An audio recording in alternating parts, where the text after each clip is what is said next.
A very good evening. Welcome once again to Dentogenesis. Today we are basically yet on another clinical video demonstration, and Dentogenesis kept its word because we have already done a workshop on splinting, and this is probably the fourth workshop for chicken breast surgery as well.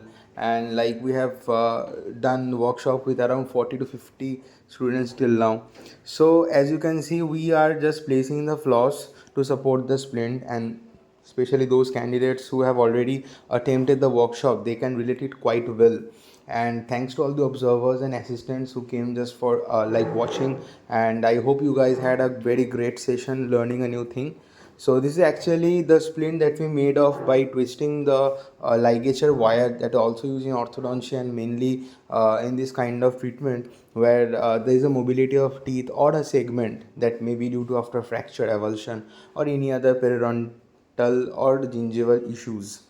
So after that we mainly load the splint completely, so that we have to keep in mind that it should not target any soft tissue or any pinching. Just simply it's on the middle third of the lingual aspect of the tooth on each side, and we can just use our flowable normal one that is available at the clinics for just tying up the splint with actually the lingual surface. ठीक है, जो भी हो, आपका जो splint रहना चाहिए वो बीचों बीच रहना चाहिए, ना तो like quite toward gingival. And just one thing, let me tell you, the splint must be passive.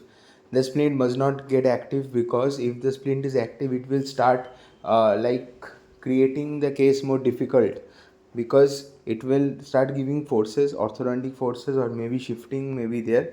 So the ideal time for keeping the splint is around 3 to 4 weeks, but this case we will keep around 21 days, and instantaneously, like it's a jaw dropping moment for the patient जो आएगा उसका दांत हिलना, मतलब हिल रहा होगा, and when the patient is leaving the clinic all teeth set.